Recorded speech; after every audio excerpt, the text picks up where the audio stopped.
Morning everyone. Hope you all are good. Dear students, today we shall study about spherical mirrors. Okay? Spherical mirrors or curved mirrors. What is the meaning of spherical mirrors? A highly polished reflecting surface forming a part of a hollow sphere is called spherical mirror. तो spherical mirror किसे बोलते हैं? Highly polished surface होता है जो reflecting surface होता है, forming a part of a hollow sphere, जो किसका पार्ट होता है? होलोस्फेयर का पार्ट होता है, that is known as spherical mirror. Means hollow sphere है ना, जैसे ये, इसका कोई भी एक पार्ट आप ऐसे ले लो, ये जैसे मैंने ये पार्ट ले लिया, ठीक है, और जो कि इसका ये पार्ट कैसे हो? हाईली पॉलिश्ड हो, ठीक है, जहाँ से आपके पास रिफ्लेक्टिंग सरफेस हो, that part is known as spherical mirror. Depending upon the nature of reflecting surface, spherical mirrors are classified as concave mirror and convex mirror. Okay, first of all, concave mirror. Concave mirror क्या होते हैं? It is the spherical mirror with the concave or inner surface as the reflecting surface. It is silvered on the convex or outer side. The inner shining surface of a spoon is an example of concave mirror. तो ये क्या होता है? It is a spherical mirror with the concave or inner surface as the reflecting surface. जहाँ पर आपके पास concave mirror कौन सा होता है? जहाँ पर आपके पास इनर सरफेस से रिफ्लेक्शन होती है। लाइक आपके पास ऐसे स्पून है, तो ये जो स्पून का इनर सरफेस है, ये बच्चों आपके पास कैसे एक्ट करेगा? As a concave mirror. और जो आउटवर्ड पोर्शन है, बैक साइड जो स्पून के, वो आपको कैसे एक्ट करेगी? Convex mirror. Okay, now convex mirror. It is a spherical mirror with the convex surface or the bulging cut surface as the reflecting surface. It is silvered on the concave side as shown in figure. The back side of a shining spoon is an example of a convex mirror. तो जो spherical mirror with the convex surface or the bulging cut surface as the reflecting surface. convex mirror बच्चों किसको बोलते हैं? जहाँ से आपके पास जो कन्वेक्स सरफेस से जब आपके पास रिफ्लेक्शन होगा, तो उस सरफेस में हम उसको, मीन्स जो रिफ्लेक्टिंग सरफेस होगा वो कन्वेक्स होगा, तो उस मिरर को हम क्या बोलेंगे? Convex mirror. और अंडरस्टैंड करने के लिए आप स्पून का एग्जांपल ले सकते हो कि जैसे ये स्पून है, स्पून की जो इनर साइड होगी वो आपके पास कनकेव मिरर की तरह एक्ट करेगी, और जो स्पून की आपके पास आउटर एज होगा, ठीक है, ये जो शेप होगी, this is your convex mirror, right. Now we shall study see, this is our concave mirror. Okay, देखो रिफ्लेक्शन कहाँ हो रही है? इस सरफेस पर, राइट, तो इनर सरफेस पर, तो लाइट रे ऐसे इंसिडेंट हुई, सेम एंगल से वो रिफ्लेक्ट हो गई, ठीक है, this is the incident ray. Okay, and at here आपके पास रिफ्लेक्शन कहाँ हो रही है? आउटर सरफेस के ऊपर, ठीक है, बल्जिंग आउट जो सरफेस हो रहा है, ये रिफ्लेक्टिंग सरफेस है, तो यहाँ से लाइट आई, इधर से ऐसे रिफ्लेक्ट बैक हो गई, ठीक है।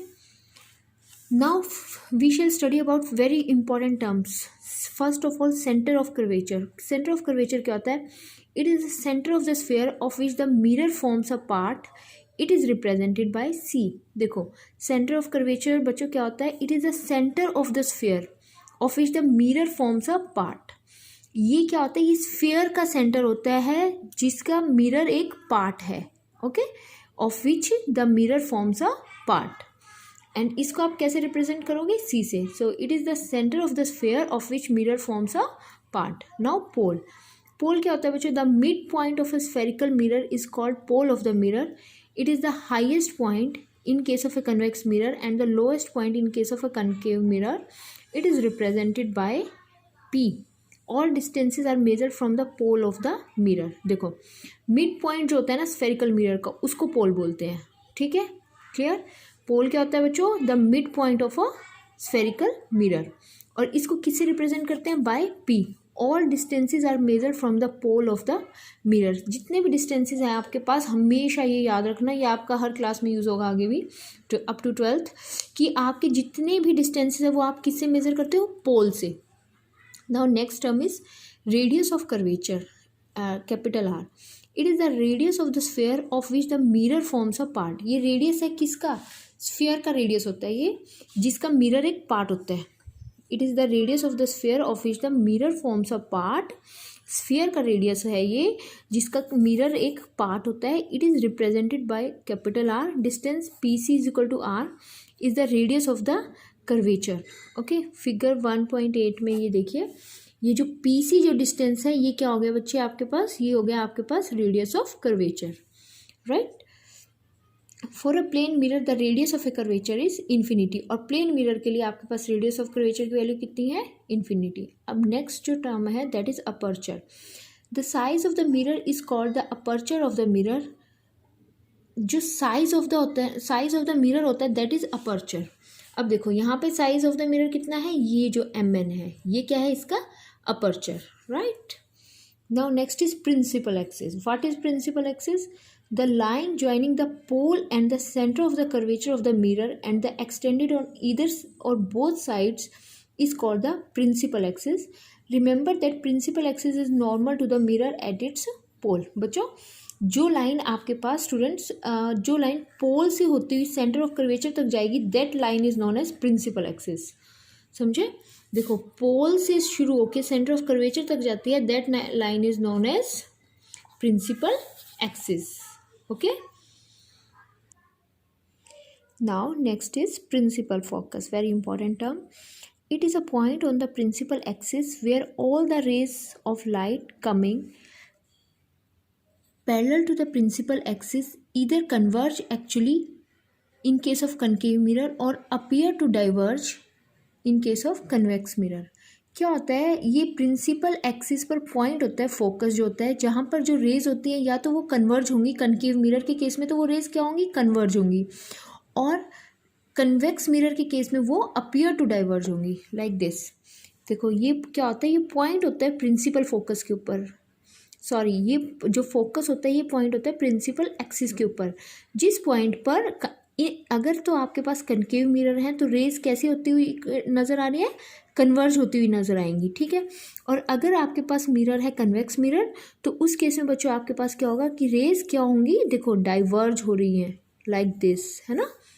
तो ये डाइवर्ज कहाँ से हो रही है, समझो फोकस से। ये देखो रेज आपको ऐसे स्प्रेड होती हुई दिखाई दे रही है, और यहाँ पर कनकेव मिरर के केस में वो कन्वर्ज होती हुई दिखाई दे रही है, right. So this is principal focus. Principal focus क्या होता है, it is a point on the principal axis where all the rays of light coming parallel to the principal axis appears either actually converge or appear to converge at a focus at that point, means in case of concave mirror, and in case of convex mirror they appear to diverge from the focus, right. Now next is focal length। बच्चों focal length क्या होता है, the distance between the pole and the principal focus of the mirror is called its focal length। देखो focal length क्या होता है आपके पास, जब distance between the pole and the principal focus, जो distance होता है आपके पास पोल और प्रिंसिपल फोकस के बीच का जो डिस्टेंस होता है, देखो पोल कहाँ पे था आपके पास, पोल ये है और फोकस ये है, इन दोनों के बीच का जो डिस्टेंस होगा वो क्या हो जाएगा, वो क्या हो जाएगा, फोकल लेंथ, ठीक है।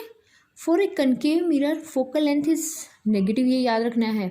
कनकेव मिरर के लिए फोकल लेंथ क्या रहेगी, negative, and for a convex mirror focal length is positive. For a mirror having small aperture the focal length is found to be half of the radius of the curvature. और mirror के लिए आपके पास focal length कितनी होगी, F is equal to R by two, very important relation. तो F is equal to R by two, और दूसरा मैंने आपको फोकल लेंथ बताया, क्या होता है focal length, it is the distance between the pole and the principal focus. So देखो फोकस क्या हो गया, it is the point on the principal axis where all the rays coming parallel to the principal focus either converge or actually converge, either converge actually or appear to converge, or appear either converge actually or appear to diverge from a point, that point from a point in case of convex mirror। convex mirror में वो diverge होती हुई नज़र आएंगी और concave mirror में वो आपको converge होती हुई नज़र आएंगी, ठीक है। उसके अंदर मैंने focal length बताया, focal length क्या होता है, distance between focus and pole, right।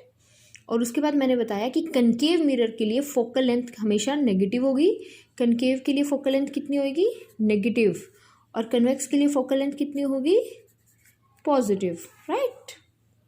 Now focal plane, An imaginary plane passing through the principal focus and perpendicular to the principal axis is called focal plane. ये imaginary plane होता है जो pass करता है through the principal focus and perpendicular to the principal axis is called focal plane of the mirror.